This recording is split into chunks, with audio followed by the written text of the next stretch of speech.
That's fairly scary, isn't it? You've seen the thumbnail and you've read the title, so you know this is going to be about puncture repair kits that you might carry with you. But anyway, what brings this about? I'd actually set off to be doing a video about the exhaust on this bike. So I'd gone out to have a good ride around, get some riding video, and I was going to get some drive-by video as well when I was on the way back from the place I went. It's actually just the May bank holiday, the second one in the UK, and it's the kids' half term. And for the last month or so, the weather's been very mixed. So I've been throbbing to get out on the bike. And literally I was organising for this week to spend 3 or 4 days away in an area where the roads are a lot nicer perhaps than they are sometimes near to where you live. And they're different roads.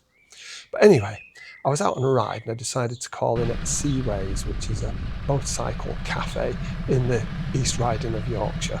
Quite a nice place. I go there quite often, taking massively different routes to get there every time, and then the quick route home. No problem, just stood around having a chat like you do, and someone came up and said, "You want to be careful riding back, mate, if that's your bike." I said, "What's up?" He said, "Your back tyre's flat."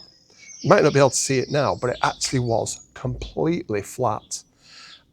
There was no nail in it, there was just a little hole. It must have gone down literally while I was parked there in Seaways, because I'd been riding all morning and I'd had a really, nice spirited ride. Handling was great. So I don't think that I'd got the puncture early on in that. I think I got it very close to the time I parked up. Anyway, I've stood there and I realised I've not prepared myself for a puncture this time. Long time ago, I stopped taking stuff with me, more out of stupidity than sense really. But anyway, motorcyclists being the kind of people that they are, a couple came over and offered to have a go at doing a temporary repair. I must admit I was doubtful and was thinking I'll be on for the recovery before too long. But anyway, here's how the guy put a plug in and it held pressure enough for me to ride the 20 or 30 miles home.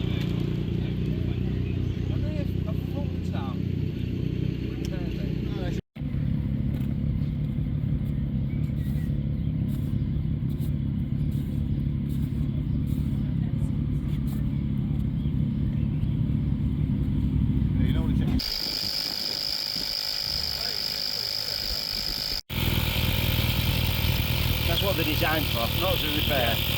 Now this got me thinking, I need to make sure I take a kit with me, only really for emergencies. And I need a small pump and I need the small type of plugs, but different sizes, because I think the problem we had was you had 2 different sizes of plugs, but the biggest one wasn't quite big enough.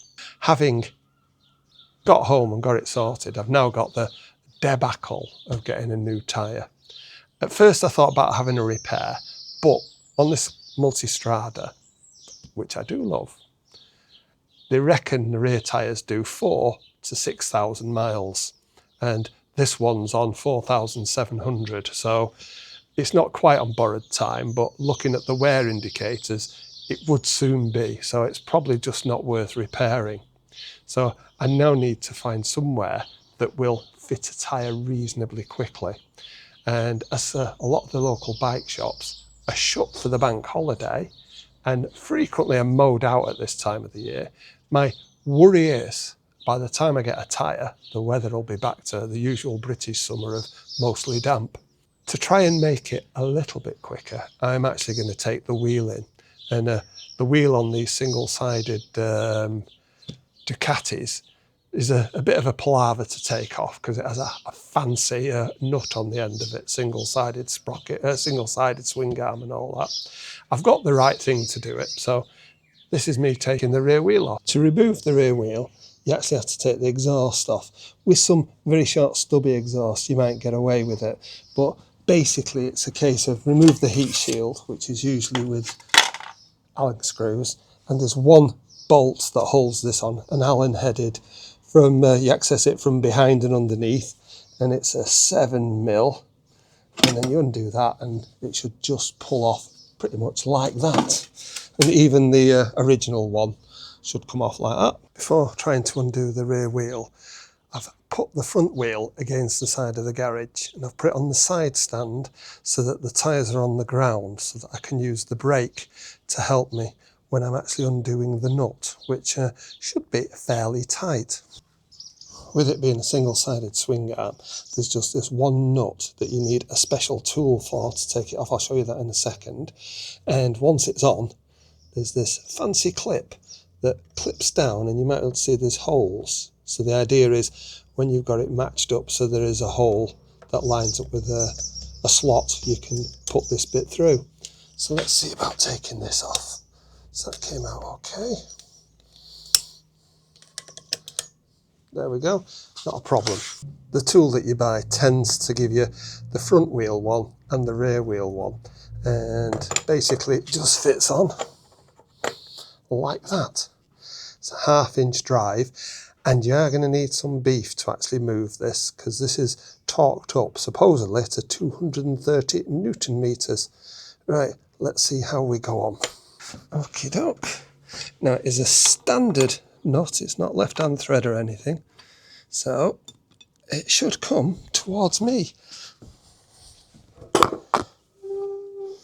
Oh, that's fairly scary, isn't it? Should be 230 Newton meters. Basically it was finger tight. I know there was a clip on it, so it wasn't going to come off. But that is a bit worrying, isn't it? I must check the front ones, but I think I did before. I didn't have the nut for that when I first checked this bike over. Next thing to do, let's put it on the centre stand.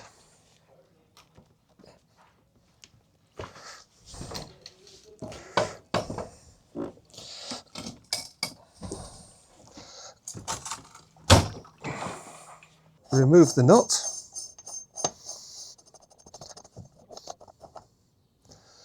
Thread looks okay.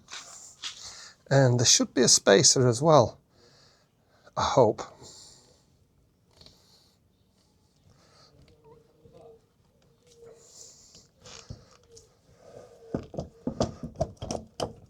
There we go.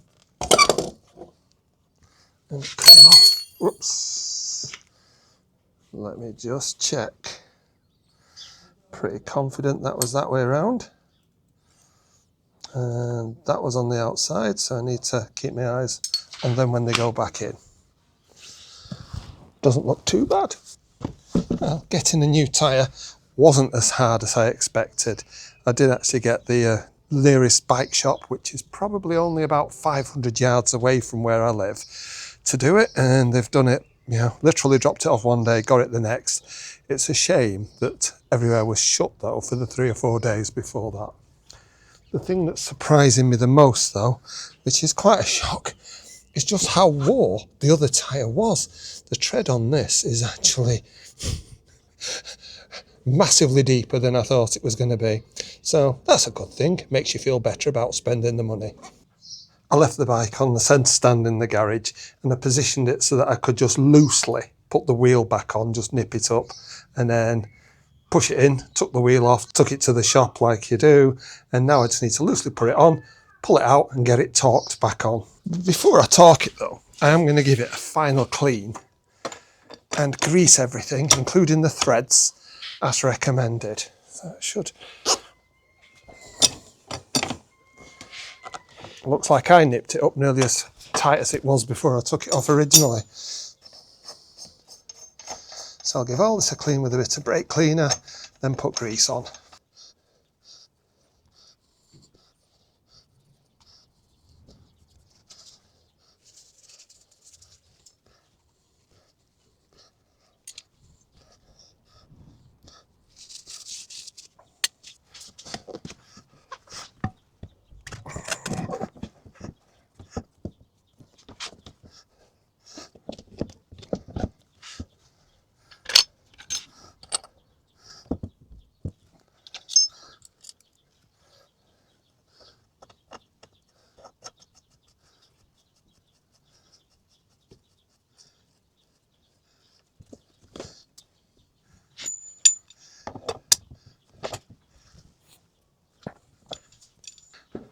So in order to keep the wheel steady while I torque it, what I'm going to do is, like I did when I was taking it off,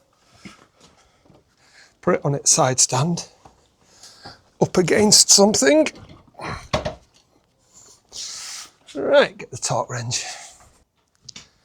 And the torque setting is 230, so that's 210, another 10, so that's the 230. And you do need a fairly hefty torque wrench to get to that. A lot of them only go up to 200, 205. So here we go.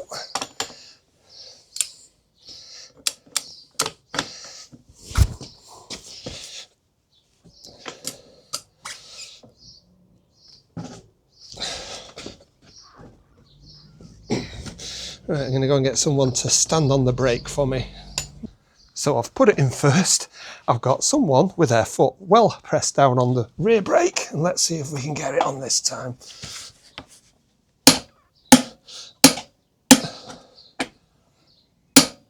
That's excellent. The next thing to do is to replace the clip. Now, there are 6 holes, and I suspect that the engineers have organised these so that at least one of them will line up with a one of the holes in the castle nut type thing, and it will definitely go on there. So let's see about putting it on.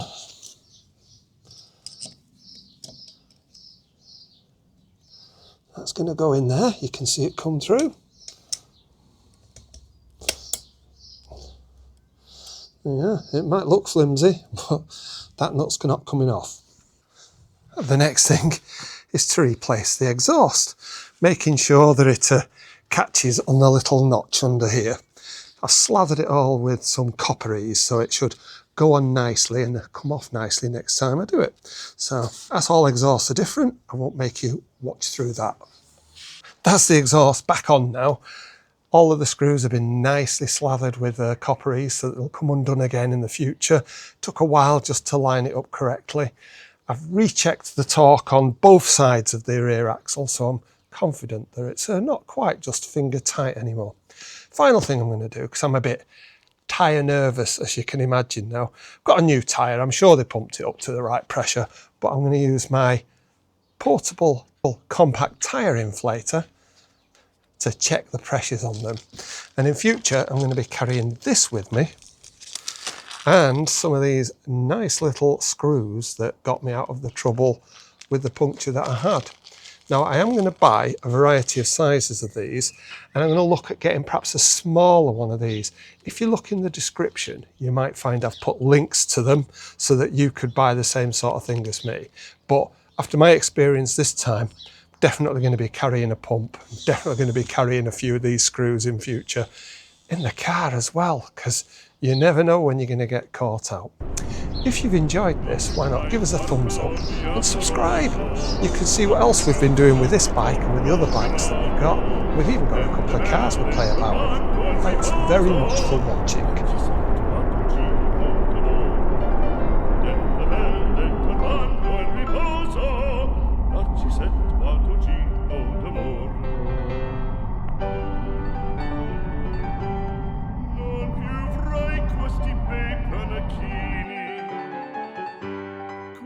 Cappello leggero galante, quella chioma, quell'aria brillante, quel